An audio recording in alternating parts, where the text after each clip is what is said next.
Hi, everybody. Karl Kjarsgaard reporting to you here for the Halifax 57 Rescue Show. What we did was, with this container coming in from England with all these Halifax parts collected from all over Europe, Scott and I extracted all the parts and put them out right beside the shop so we could evaluate the usefulness and the condition of the parts. Some of them ain't pretty, but I'll tell you, super rare, and they will be used on the Halifax rebuild. So here, have a look at all the goodies that came out of the container. Well, Scott, we're out here in the Baja, and what I've done is I've offloaded the 20-foot container that we've got from England, and I wanted you to see this stuff in the sunlight so you can assess it for how and if we can use it. But all of this stuff we're going to see over the next few minutes, we've been collecting for 5 years in England. Then we put it in our container. It's arrived here at the rebuild shop. So if I just gave you a quick rundown, these are they're the replacement tires that we'll use on the Halifax Bomber. And all Lancasters and all Halifaxes, if you want to taxi these aircraft, you have to use Shackleton or Hastings tires, wheels, and brakes. And we've got these two beautiful tires. They're not very old. They're for a Shackleton, and we got them from England, and they're beautiful tires. The rubber is not checked or cracked, and I've got the tubes for them. And remember, you've got wheels, brakes, and tires in the shop now. Exactly. No, these are absolutely gorgeous. Just brand new, brand spanking new. Excellent. Yeah. So these will be good for assembling our main gear units. And while we're on this, let me just quickly point out to you, here is 7 of the 14 Halifax propeller blades. They use the same blades on the Hastings as they did on the Halifax. It's a DeHavilland propeller blade, but those are 7 brand new ones that have come out of crates from the Newark Air Museum. And so we've got those. Here's a leading edge Hercules cowling. As you remember that shape from like on the Bullfighter, yeah, and the Sterling and all of this. So there's this one here, and you can't see it, but in there is 2 more in a crate. Right. So we've got enough of the leading edge cowlings for the Hercules for the Halifax configuration. Right. So it's pretty good to have those. Can we use the stubs that are on the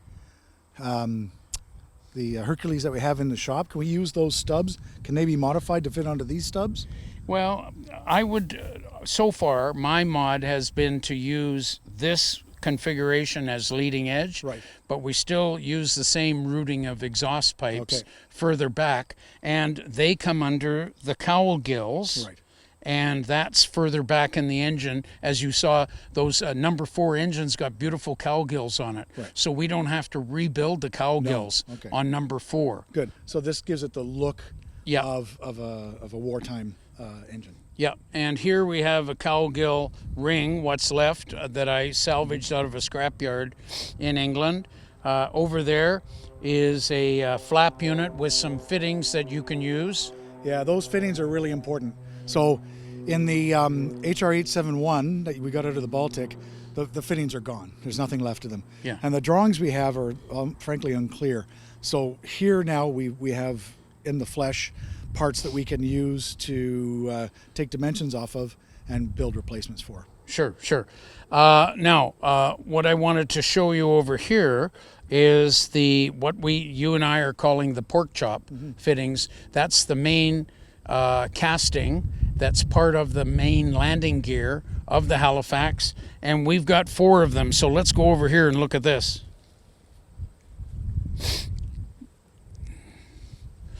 And as you can see, that's the main complete unit, and it is busted up a little, but if you've got this complete unit, and there's a pork chop there, there's an axle there upon which the landing gear pivots up inside the wing, and some more pork chop fittings back there. So I'm not saying we've got a complete main landing gear forgings and castings, but we've got something to go by. Absolutely, yeah, for sure. And just for the folks that are watching, these pork chops did multiple tasks. They were supporting the gear, and they also supported the engine mounts as well. Yeah. And so what we have in the donor aircraft is completely different.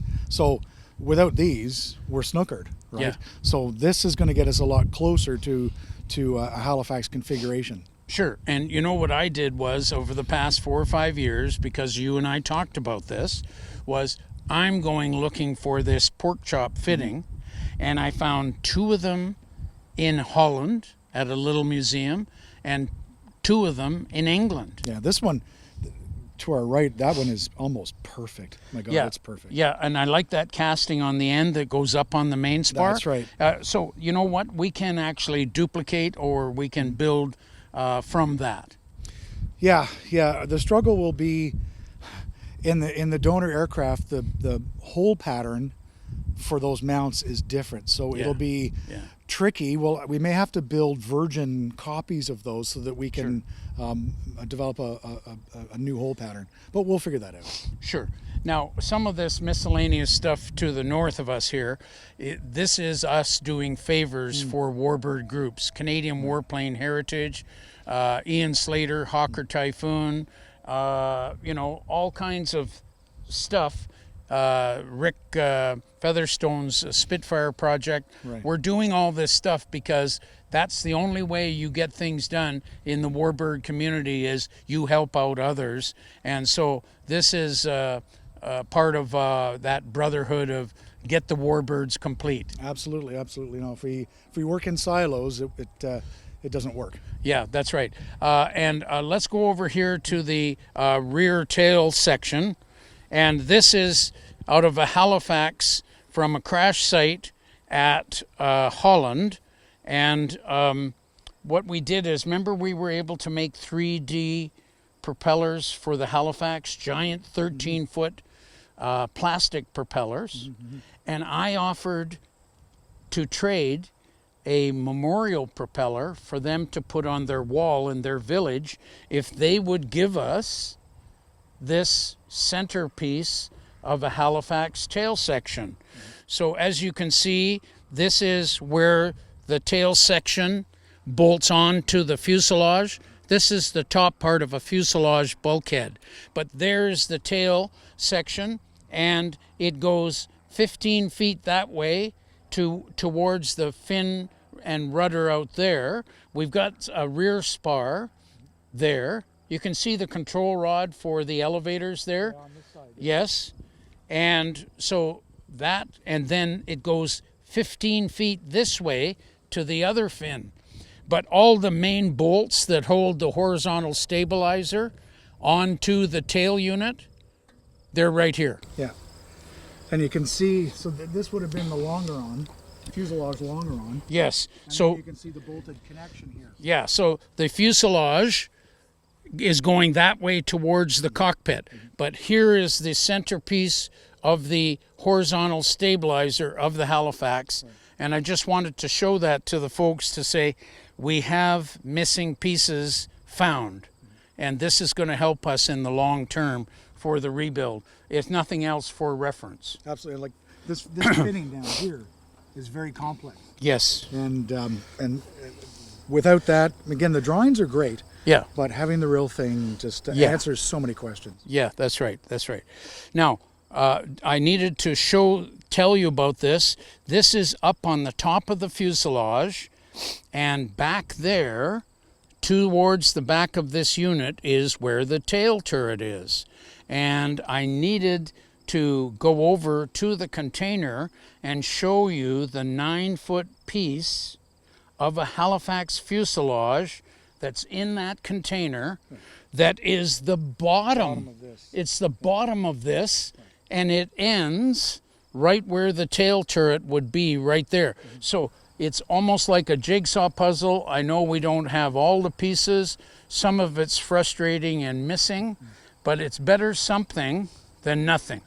Okay, just another add-on here for stuff that we've collected. And Scott, you and I have kind of figured it out, but I wanted to explain it in front of the crowd here. This is the bottom 9 feet of the underside of the fuselage, and that goes just underneath that tail section that we talked about. And right back there on that end is where the tail turret gets attached to the rear end of the fuselage. And as you can see, folks, this is a Halifax tail wheel and tire and axle. And this is a Olio and tail wheel fork of a Halifax from 2 different locations, but it's going to help us because all of this Olio goes inside the tail wheel bay of the tail section. So I know it's pretty rough, Scott, but that kind of structure on that underside of the belly near the tail wheel, near the tail, we could use that for big reference. Yeah, I mean, I was studying the drawings, and there's probably, I would say, approaching 100 different drawings for this whole assembly. You'd be shocked how many parts are actually in there. And again, you could figure it out with the drawings, but having the thing in real life is just a godsend, and just is brilliant.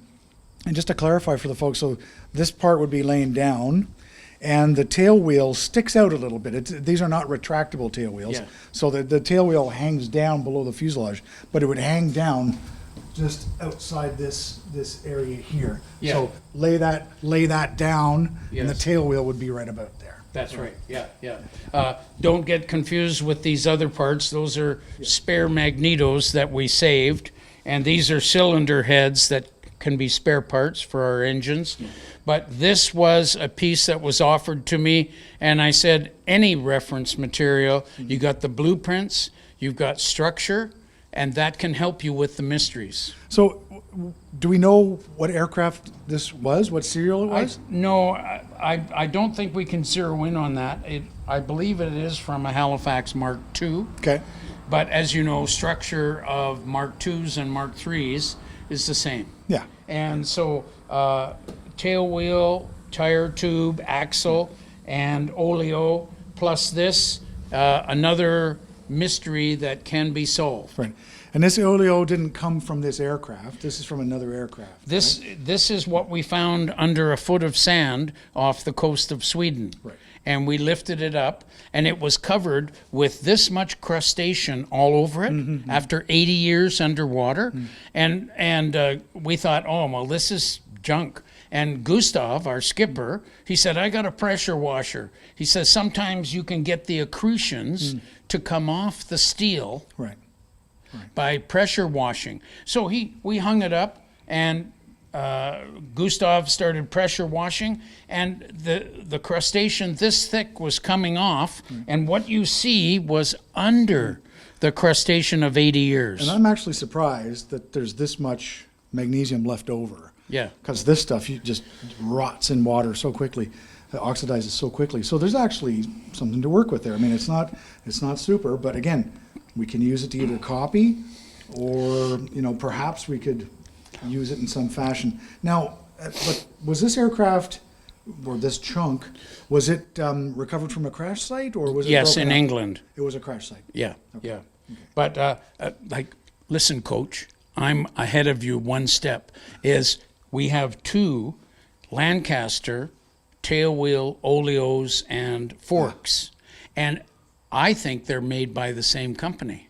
That would make sense. So what I was wondering is if we can incorporate a Lanc tailwheel fork and Olio in with the Halifax, maybe we can cobble that together. Even better, yeah. So I'll research that while you guys are slaving away in the trenches here at the rebuild shop. Excellent. Good. No, excellent finds. Really well done. Yeah. Absolutely. And so all of this takes years to do. Scott and his lads are taking years to do this, and they're doing the best they can. And we're just here to make sure that we have another Halifax for Canada, and that's what Halifax 57 Rescue does. And Scott, thank you to you and your team for all you've done. And I will keep, if you keep waving pieces of Halifax under my nose, I will be the bird dog. And as soon as that British junk hits the Canadian shores, it becomes treasure. Well, it's a real privilege to be able to even just to have these in our possession, even for a short time. Yeah.